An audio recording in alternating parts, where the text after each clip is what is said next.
ছি ছি ছি রে নাহিদ ছি, ছি ছি ছি রে নাহিদ ছি। But by the way thank you, একটা বক্তব্য শোনাচ্ছি। নতুন এক ডাইমেনশন আসছে আগামীকালকে থেকে। আগে শোনেন নাহিদ কি বলছে।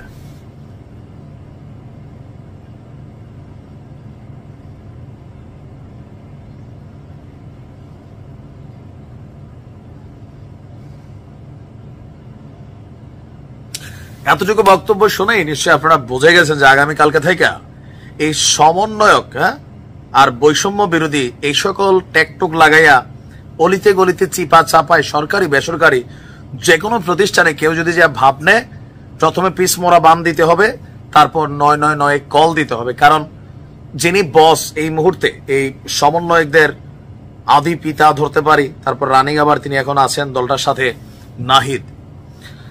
হঠাৎ করে কেন নাহিদ সমন্বয়ক এবং বৈষম্য বিরোধীদের সাথে পোল্টি নিচ্ছেন? কেউ কেউ বলছেন যে পোল্টি নিচ্ছেন, আমি এটারে পোল্টি মনে করি না, আমি মনে করি রাইট ডিসিশন। ওয়াই?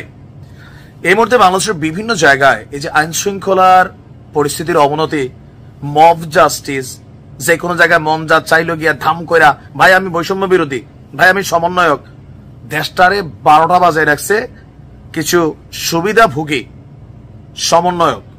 অনেকে চাঁদাবাজিতে জড়িত হয়ে গেছেন, অনেকে মামলা বাণিজ্যে জড়িত হয়ে গেছেন, অনেকে সিন্ডিকেটে জড়িয়ে গেছেন, বিভিন্ন সেক্টরে ভূমিকা রাখা শুরু করেছেন। আর দিন শেষে এই জিনিসটা বুঝতে পেরেছে আমাদের জাতীয় নাগরিক পার্টির যিনি আহ্বায়ক আছেন জনাব নাহিদ ইসলাম।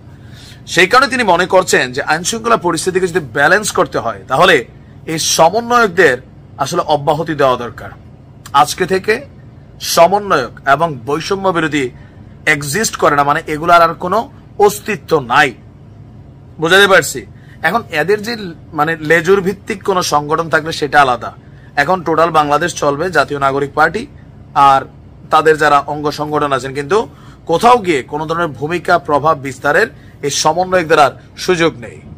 নাহিদের বক্তব্য যে বৈষম্য বিরোধী ছাত্র আন্দোলন এখন আর আগের জায়গায় নেই, কারণ সেখান থেকে একটি ছাত্র সংগঠন তৈরি হয়েছে, রাজনৈতিক দল তৈরি হয়েছে। বৈষম্য বিরোধী বা সমন্বয়ক পরিচয়টা এখন আর এক্সিস্ট করে না। আইন শৃঙ্খলা বাহিনীর কাছে নাহিদ অনুরোধ জানিয়েছেন এই পরিচয়ে যদি কেউ কোনো অপকর্ম করে যে কোনো ধরনের, তো সেই ক্ষেত্রে তারা যেন আইন অনুযায়ী ব্যবস্থা নেন। এখন অনেকে বলছে যে ভাই আমাদের ব্যবহার করে তোমরা এক একজন আগামী দিনের প্রধানমন্ত্রী এবং কি মানে গুরুত্বপূর্ণ পদে চলে গেছো, কেউ গাড়ি চড়ছো, কেউ বাড়ি করছো, কেউ আবার পরিবারের আব্বা আম্মার দিয়েও অনেক জায়গায় টাকা পয়সা কামাচ্ছ। ভাই আমার কথা না, সাংবাদিক ইলিয়াসের কথা। তো এরকম নানান কিছু কইরা এখন বুঝি দিন শেষে আমাদের সাথে পোল্টি। দেখেন আমি মনে করি, আবারও বলি, পোল্টি না, বাংলাদেশের ইতিহাসের সাথে ছাত্র আন্দোলন একটা মানে অস্তিত্বের সাথে ওতপ্রোতভাবে জড়িত। সেই 1947, 52, 69, 71, এরপরে স্বৈরাচার পতন, 91, যতগুলো আন্দোলন দেখবেন, কিন্তু এরপরে ছাত্ররা পড়ার টেবিলে ফিরে গেছে।